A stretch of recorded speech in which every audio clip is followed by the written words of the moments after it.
sound system, a Caribbean thing now. Streets overrun with young thugs who have no moral compass, no more remorse, no mercy. How them get so bloodthirsty? Them never grow with much love, not much kisses, not much hugs. To survive you had to be tough and do some things too grim to speak of. This generation is fully dance. Let me tell you about guns and hooligans. I can see it in your eyes, you don't care about lies.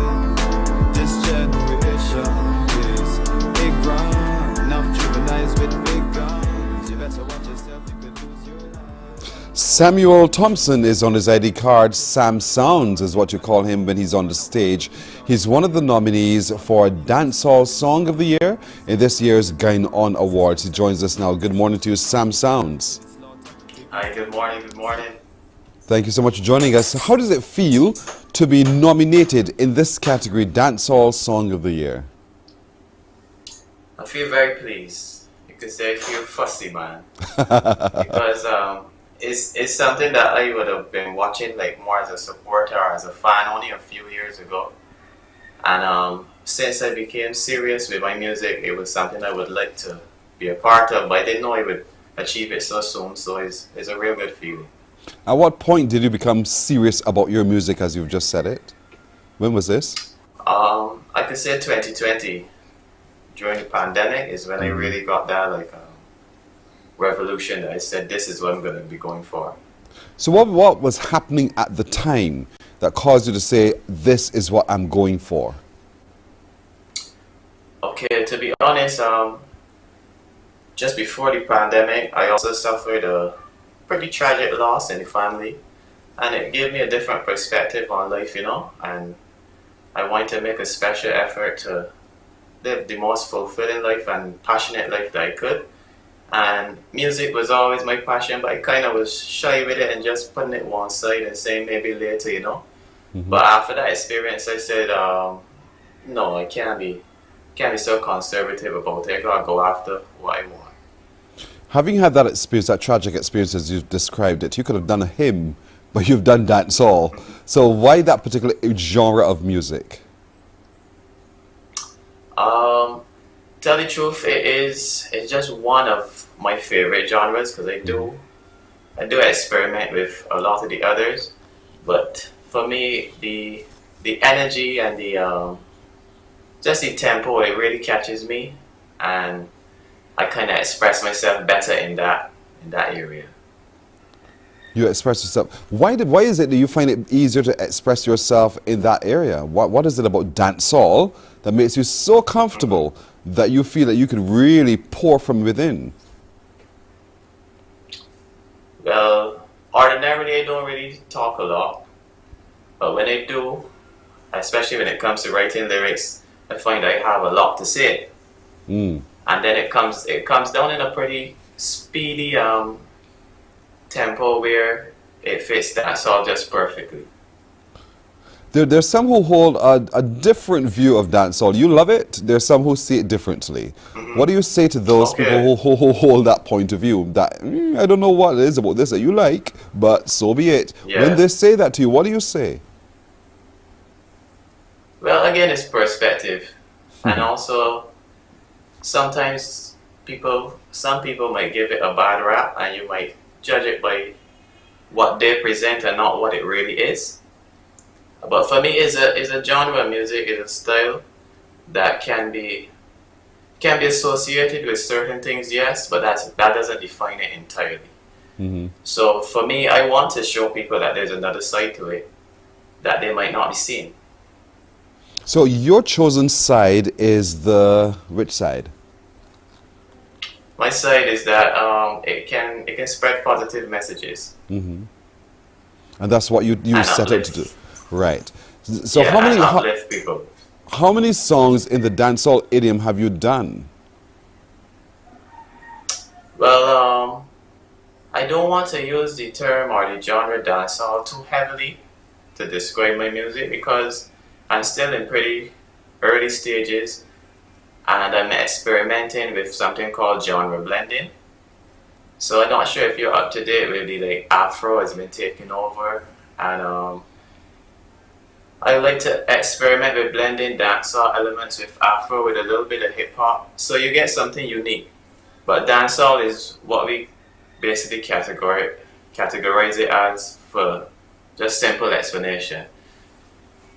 So when people hear your sound, the purist is then is going to say, if you're going to be doing all the blends of the different genres out there and making your own sound, what do people say then? Do they get confused as to where does this particular song fall, and then they drop it into dancehall, or would you want to carve out your own definition of what you do?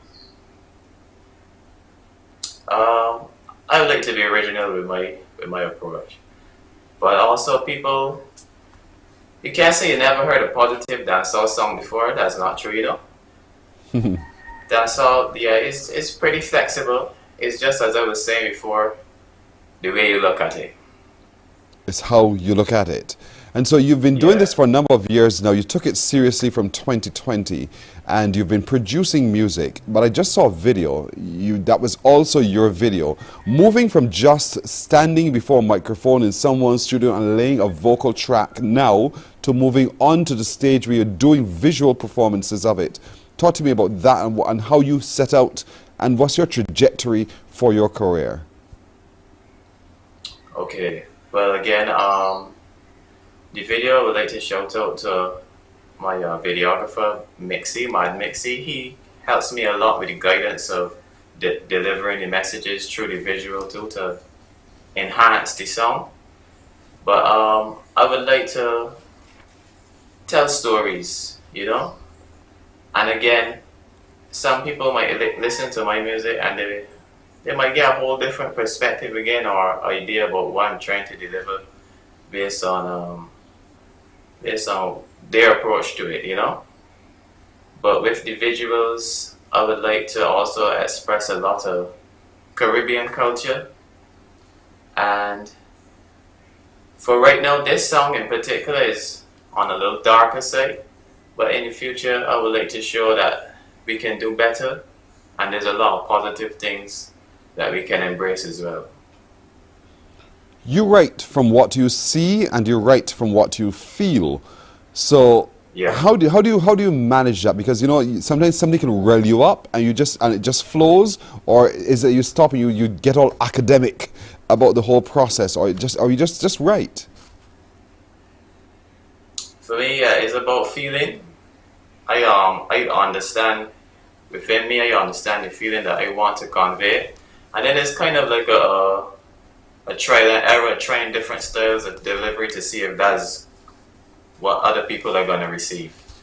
So for me, it's a long process, because if I try a style and I feel like that's not really getting to the point, I will scrap it and I go come again and try to really hit the nail on the head, you know? Yes, yes. In terms of where you want to be with your career, though, how are you mapping it out? Going from just the 166 square miles, perhaps take on the whole world. What's your plan? Well, also I've been working very hard on delivering the Bajan accent in a way that it is easy to receive, you know? So for me, I feel like if people can hear this accent internationally and know, wow, that's another big song from Barbados. And it's a distinctive accent that we have, and I feel that it's something special that we could use. So me in my career, I want to, me along with other artists, take our Bajan sound to the world. Take our Bajan sound to the world. So how did you find out that you were nominated for the Gainon Awards 2023? It was a surprise to me actually, because I was booked for an interview with them at the What Going On show on 94.7, and then it was during the interview that they had announced that I'm also a nominee for their awards. And when they said your name, you felt? I was surprised. I was happy. I felt good. I felt good. You felt good. So what happens now? The nomination is in and the show will come soon. What now happens? So in this period, I want to just encourage people to go and check out the awards, check out the website, and there are various categories, but mine is Dancehall Song of the Year. And you might not have heard of Samsounds yet, so definitely give everybody a listen and do a genuine vote, you know, I'm not gonna force you to vote for me. Check it out and vote for who you think is the best. In other words, vote for you, right? No, I said it for you. I've said it for you. Samsounds. The name, though, the choice of the name to go by, Samsounds. What's the thinking behind that? Okay, so for example, I was telling you, like before, I always was enthusiastic about music, but it was more recreational and just family based. But I didn't see that I could probably make a career out of it as yet. But I would play music all the time around the house. And I had an aunt that, because she noticed how much I love music and everything I do would always have to be music involved, she called me Samsounds. So it's just like adding sounds to my name because I always was interested in some kind of sounds. So I decided to stick with that. You really got to credit your auntie for that, boy. I love it. She's called you Samsounds. Samsounds, stop that noise in the house. And the name is stuck with you, and there you go. You're now known as Samsounds. In terms of being able, though, to take your artistry across the island, has it been easy? Has it been difficult for you? It's not easy, but it's a lot easier now than before with social media, I would say, because you can reach a wider audience with just a few clicks, you know. Mm-hmm. But for me, again, is I view it like you get out what you put in. So the work that I put in to reach out to people, to make sure that I'm producing content on a consistent basis and that kind of thing, it will pay off. It will pay off indeed. What project are you working on now? Any projects at all? Yeah, definitely, man. Right now, I want to release a song next week. And as I was telling you, I'm a very versatile person, you know? So this one is called Empress and I. And it's kind of a love song. And it celebrates relationships and couples. Interesting. We can't wait. Of course, you went on to 94.7 FM, which is our 100% Bajan station here at the CBC. Yeah. And I thank you for that. After all, it's my department. And I want to encourage you, when you release that song, that you do release it with us here at CBC, okay? Deal? Yes, please. Gotcha. It's on TV. It's on tape now. Thank you so much, Samsounds, for joining us this morning. His name is Samuel Thompson, and he's now nominated for the Dancehall Song of the Year in the Guynon Awards 2023. All the best to you, Samuel. Thank you. All right. Thank you. All right. Samsounds is his artist name. The song is